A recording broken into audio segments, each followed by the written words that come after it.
Every day, every hour, and every minute, news break in Nigeria. Things happen so fast, it's most times difficult to track and comprehend them.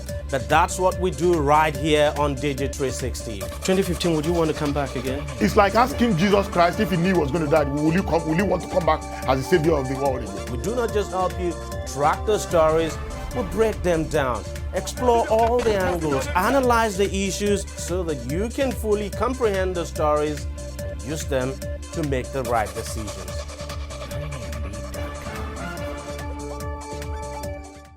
Welcome back. Now, governors of Nigeria's 36 states have categorically said their states are going broke and they may not be able to pay the minimum wage unless their revenue go up. States across the country have seen a very sharp drop in their monthly federal allocation as a result of the global drop in the price of oil, Nigeria's main revenue earner. Nigeria is earning very less from what it used to earn from the sale of oil. Now, that means that the country is making less money and the states are not getting the kind of money they used to get in the past. The irony for them is that despite the less money they have, their needs are ballooning. The size of their workforce is not going down at all, but rather increasing. Most of the states are doing very, very poorly now in terms of internal revenue generation. In some cases, even when you add the collections from internal revenue and federal allocations, it is still not enough to pay salaries alone. At least 22 states today have backlog of salary arrears to pay. To compound their problem, most of them are in debt. In September this year, 27 states applied for a federal bailout as loans to help them offset salary arrears.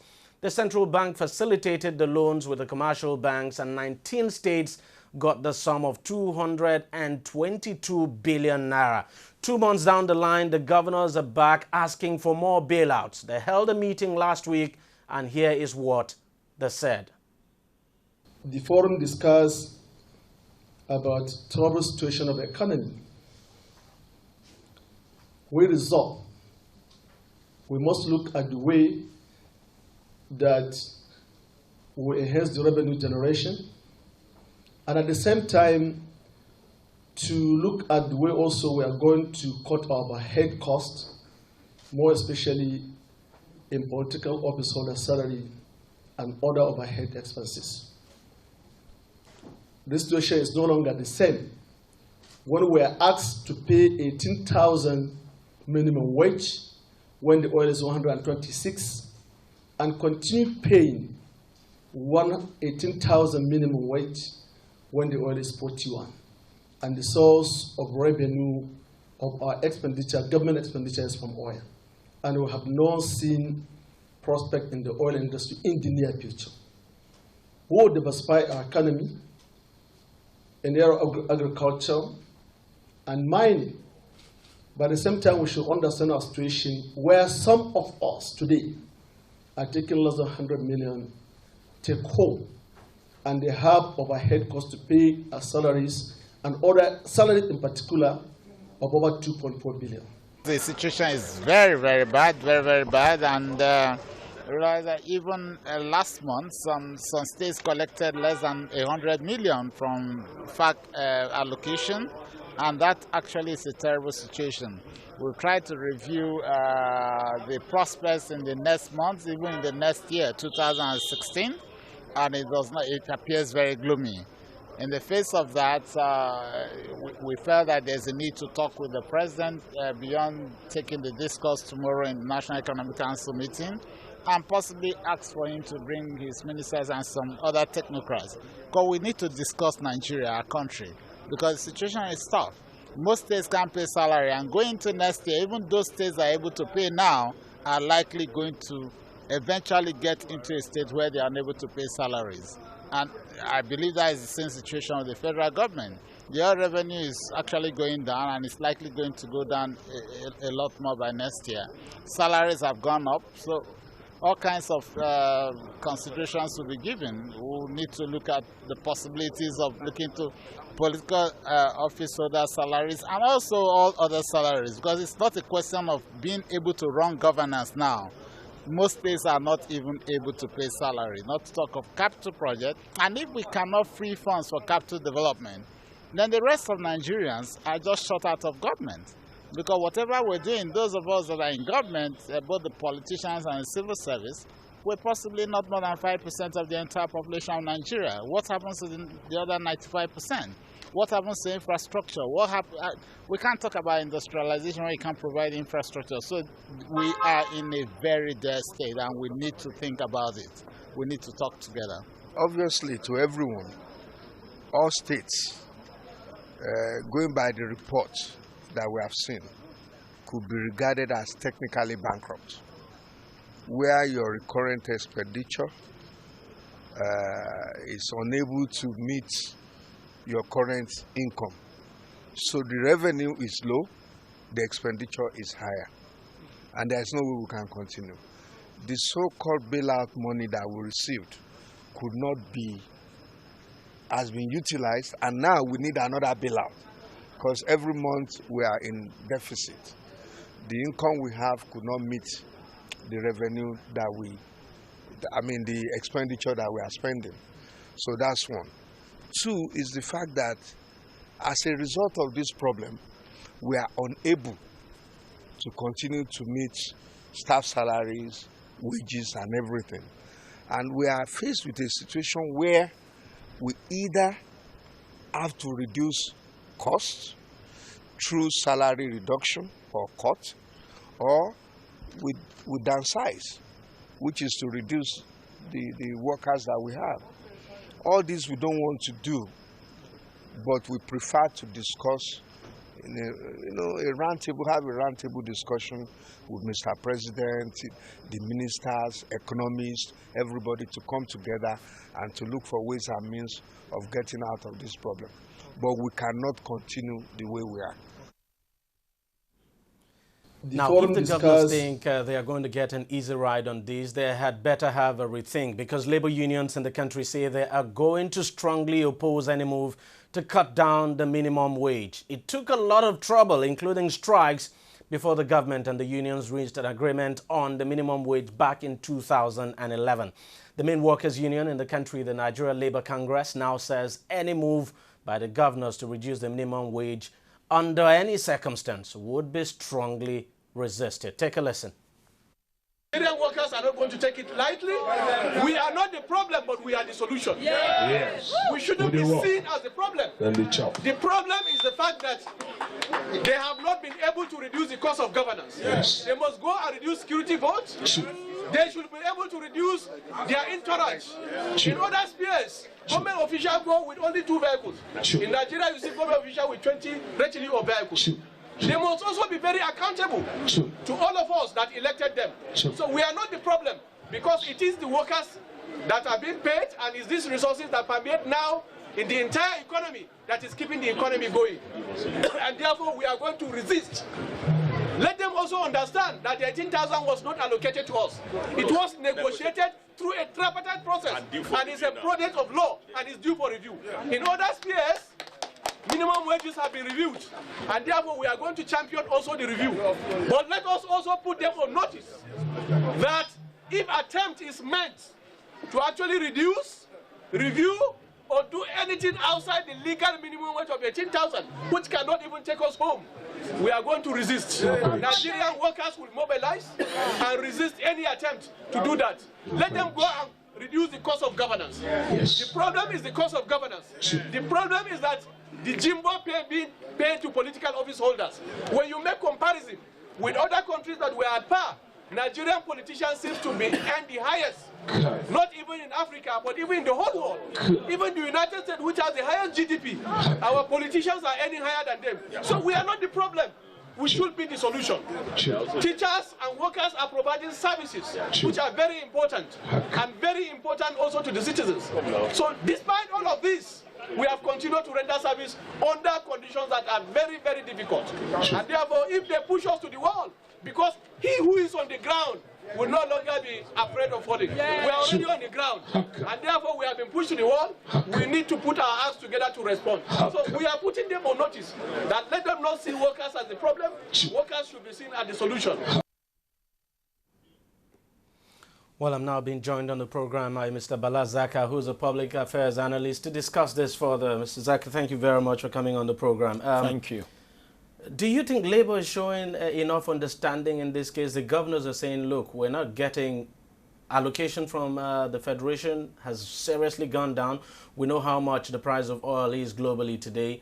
And basically, we're not getting enough to, and we just may not be able to sustain the payment of that 18,000 naira minimum wage. That's what the governors are saying. Do you think Labour is showing enough understanding?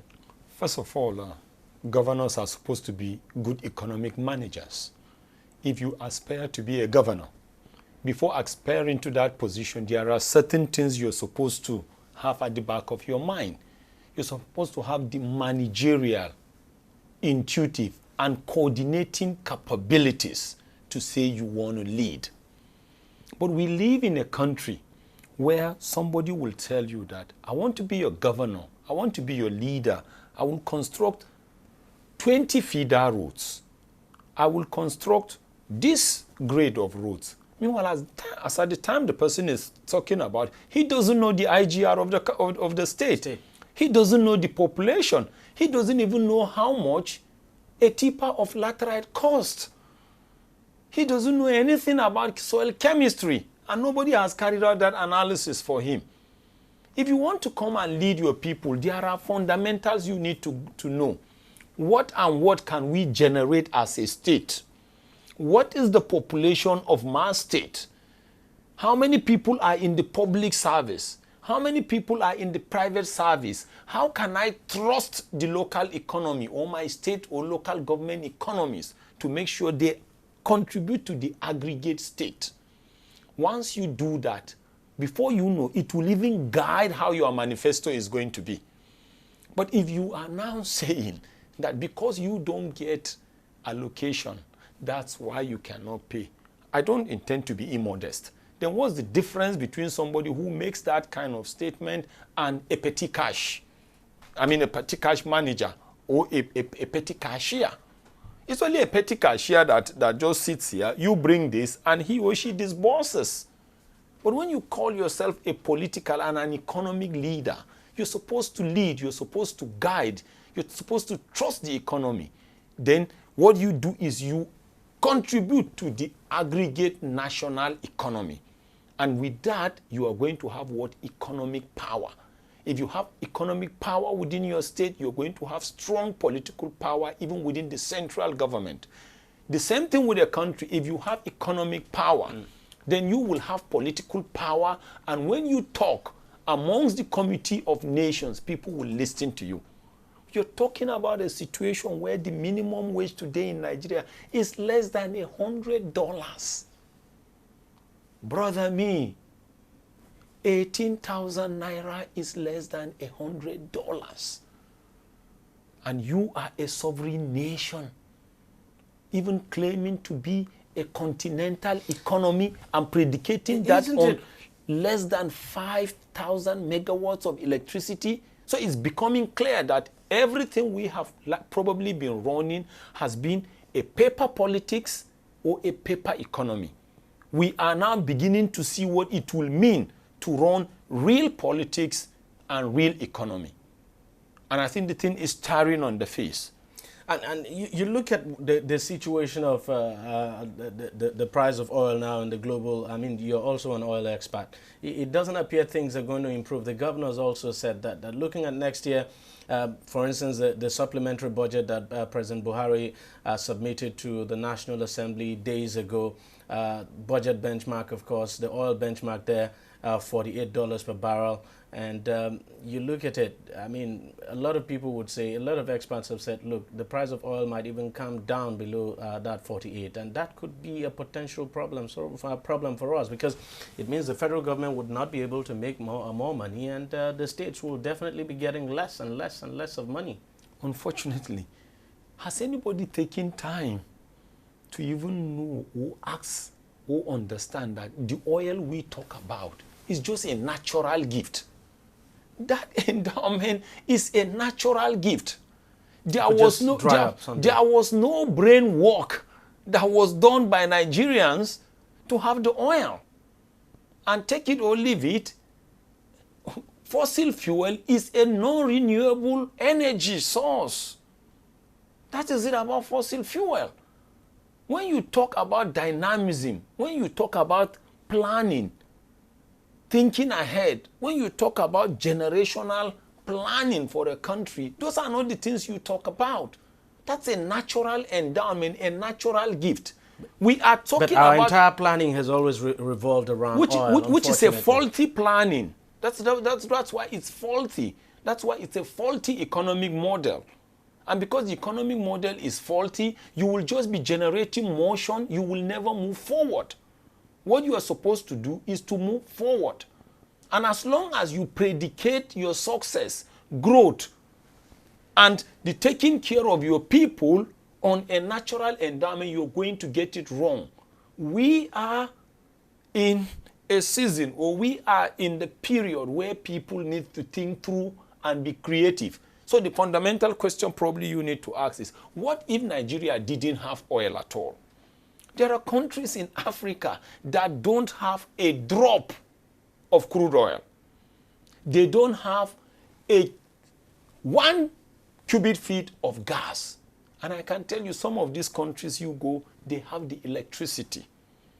Their minimum wage is more than $100.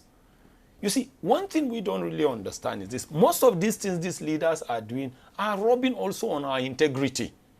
Because you cannot be saying this is how terrible your economy is. I'm happy for the confession and think anybody will respect you internationally, even within the continent of Africa.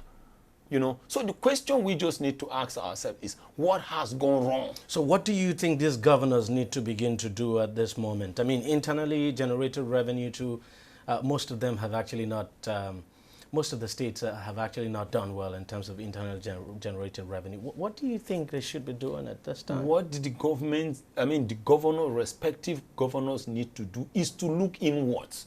Try and be creative. And not look at what comes from the, no, the national... that is just a natural gift. A natural gift has not, it's just like if you are just born into the family of the sheikhs or the family of people who are just affluent. It's not a measure of your intelligence or creativity. But once you come out of the box, when you come out of the comfort zone and you can survive the bruises and still remain afloat, you don't get, drown, then that's when you know you are living. What is just happening is they need to look inwards. It's very, very clear. But they can still borrow or take something from that natural gift. A common example, everybody has been saying agriculture, agriculture, agriculture. They just mouth it. Exactly. It's just paper mouthing. The question is this: how many fertilizer factories do we have? Or fertilizer industries? When you go around, you find out little or none. Meanwhile, the ingredient for fertilizer is gas. We are more of a gas nation than an oil nation. Is Nigeria looking lit like Qatar? That same gas is supposed to be the ingredient for electricity, for the gencos to generate. And well, then you regulate it through the TCN and the discos will distribute. But you find out that thing is not happening. And do you know that from only gas alone, you will have enough fertilizer? Because like we said, the raw material for fertilizer is sand and gas. With that alone, there will be food sufficiency. With just implementation of your gas master plan, you will have electricity. If you up electricity, there will be glut at the filling station, right? Because my research, and I stand to be proved wrong by anybody, more than 70% of the petrol and diesel we buy in Nigeria are not to run automobiles. They are actually to run generators. So you can imagine what will happen if you just carry one index called power. You are saying you don't want to pay that $18,000, which is less than $100. Is it $50 you want to pay? Or if you say people should internally create, what have you done for them to have basic power? Oh. My younger brothers can afford to, not to work for government. They will want to have their barbing salon, the hairdressing salon, the TV repairers. But these are people who will go from morning till evening. There will be no light. How do you expect the radio repairer the TV repairer to work. If I go and I go with my clippers and I want to work in the barbering salon so that the lower level economies can be trusted up, but there is no light. How can I cut or barb people's hair? These are the fundamental things we talk about. And that's why if you're not a visionary economic manager, don't ever aspire to that position, because everything about you will be exposed. Which is what may be happening now. Mr. Bhalla Acha, thank you very much for coming on the program. Thank you very much for your contributions. Thank you. Well, that's it on the program. We thank you very much for watching. If you want to watch it again, all you just need to do is go to our website, is tv360nigeria.com. You'll find a lot there. And of course, you can also watch us on YouTube. Our YouTube address is youtube.com/TV360 Nigeria. Or just follow us on Google+.